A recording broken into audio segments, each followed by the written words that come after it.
I'm going to give you 10 rules for profitable self-discipline. These are rules of my own making. They're very homely, some of them, but they'll be very helpful.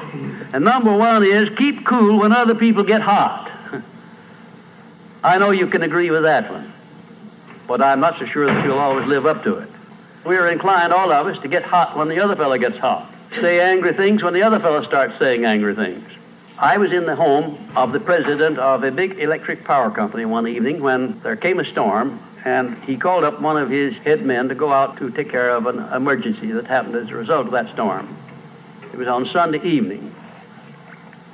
The man was gone about 2 hours, and when he came back, he came up on the front porch of the home of this man and called him out on the porch, and I never heard a man get such a tongue lashing in all my life as this president of the electric power company gets. Says, you blankety blank blank, you think because you're the president of the company, blankety blank blank, and I'm just as good as you are, blankety blank blank. Oh, it was terrific. I only heard one side of the conversation because there was only one side of it. One man was doing all the talking, and one man was doing all the listening. And after this had been going on for fully 3 minutes, the other man ran out of wind and had nothing more to say. He was mad, you see, because they'd called him out on this stormy night. I heard the president close the door, and he came back, and he just smiled and said, why, the man was a little bit hot, wasn't he? That's all he said. A little bit hot, wasn't he? I expected any moment to hear fists begin to fly out there. But you see, there was a man who had risen to great heights of achievement financially, and he had done it by self-discipline in every respect. And he didn't propose to allow a workman who had been temporarily unbalanced by his anger to throw him off balance and make him stoop to that level. He just didn't propose to have that done.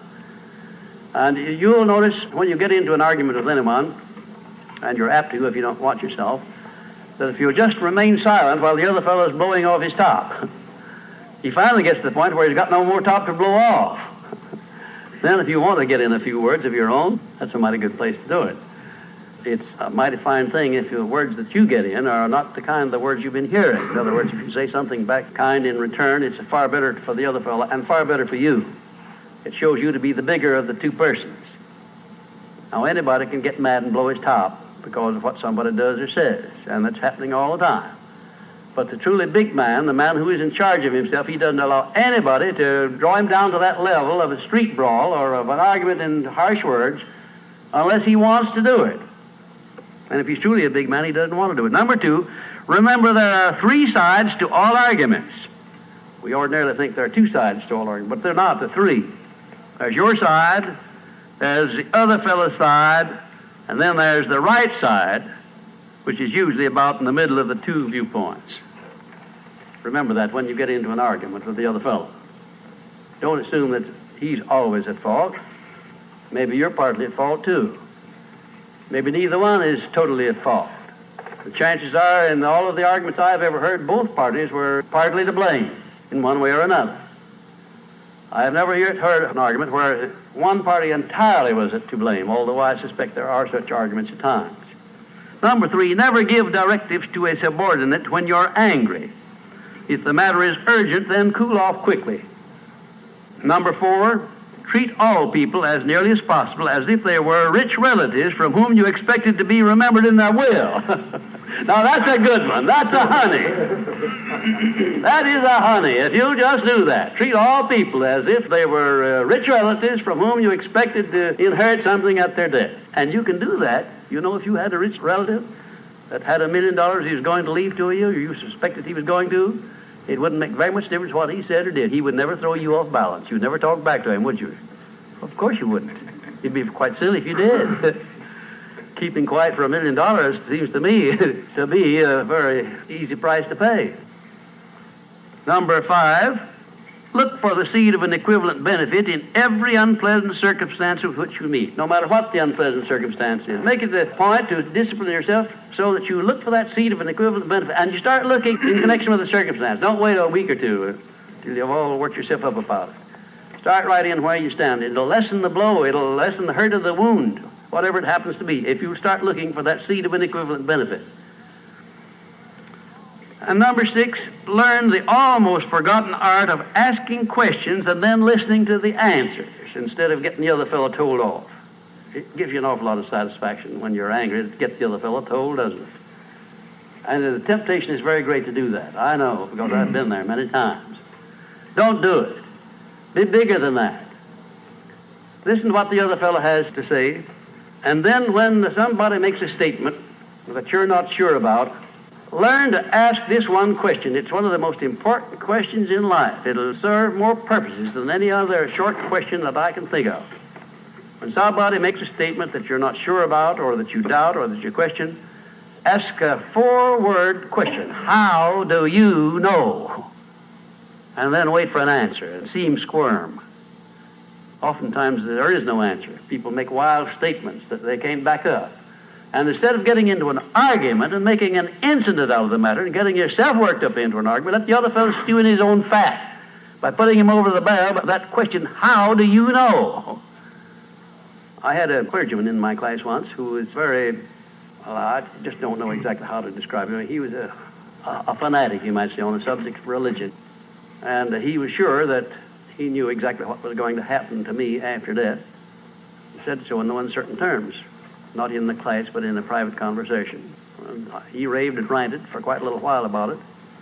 And when he got through, I said, how do you know, parson? And that really put him over the barrel. He said, that's the way I feel about it. That's my faith. I said, well, now, having belief and faith is one thing, but having evidence is something else again. How do you know what's going to happen to me after I die? I don't know, and I doubt that you do. How do you know? Well, he never did give me a satisfactory answer. There are a lot of questions that come up in life in connection with which, if you'll ask that one thing, how do you know, you'll find that the other fellow will be off balance, and you don't need to make an incident out of what he says. You don't need to get mad at what he says. 7, never say or do anything which may influence another person without first asking yourself this question: will it benefit him or hurt him? And if it will hurt him, don't do it. Don't say anything or do anything that would hurt another person under any circumstances, no matter how much he may deserve it. Exercise self-discipline. Don't do that, because if you hurt another man, you're going to hurt yourself 10 times as much at least, because that hurt will come back on you. I don't care who you are nor what circumstances you're working under or living under. If you hurt another person, you will be hurt 10 times as much. And if the hurt doesn't come immediately, the rate of interest on that is compound interest on compound interest, and it'll be 100 times as great if you wait long enough. Because everything that you do to or for another person, you do to or for yourself. There is no escape from that. That's just as much a law as the law of gravitation, which everyone understands. You know that if you stepped over the top of this building, no matter what your mind was or what your belief happened to be, if you stepped over the top of this building and violated the law of gravitation, that you'd hit the ground and you'd die in a very few seconds. And this law, which brings you back that which you send out, is just as inevitable, just as inexorable as the law of gravitation or any other of nature's laws. Number 8, learn the difference between friendly analysis and unfriendly criticism. Then decide which you wish to live by in your relations with others. Now, friendly analysis is one thing and is welcomed by most sensible people. I don't object to friendly analysis of anything that I do, even though it's very unfavorable. If it's friendly analysis, I like it, because I can improve by it. But if it's unfriendly criticism, very obviously unfriendly criticism, and not analysis, well, then I resent it. I wouldn't be human if I didn't. How can I tell whether it's friendly analysis or unfriendly criticism? How would you go about telling? There are a lot of ways you can tell. You can tell by your relationship to the person who's making it, whether it's friendly or unfriendly to begin with. If it's an enemy, obviously I discount it right off the bat, because you almost know it's going to be unfriendly criticism. I can tell also by the tone of voice in which he does it, by the manner in which he does it. Because a man who engages in unfriendly criticism generally uses a few epithets along with it that clearly indicates that he's biased. If you have self-discipline, you're not going to be influenced by that kind of a person. And number 9, remember that a good leader in any calling is one who can take orders as cheerfully as he gives them. And number 10, last but not least, remember that tolerance in human relations is just as important as tolerance in the operation of mechanics.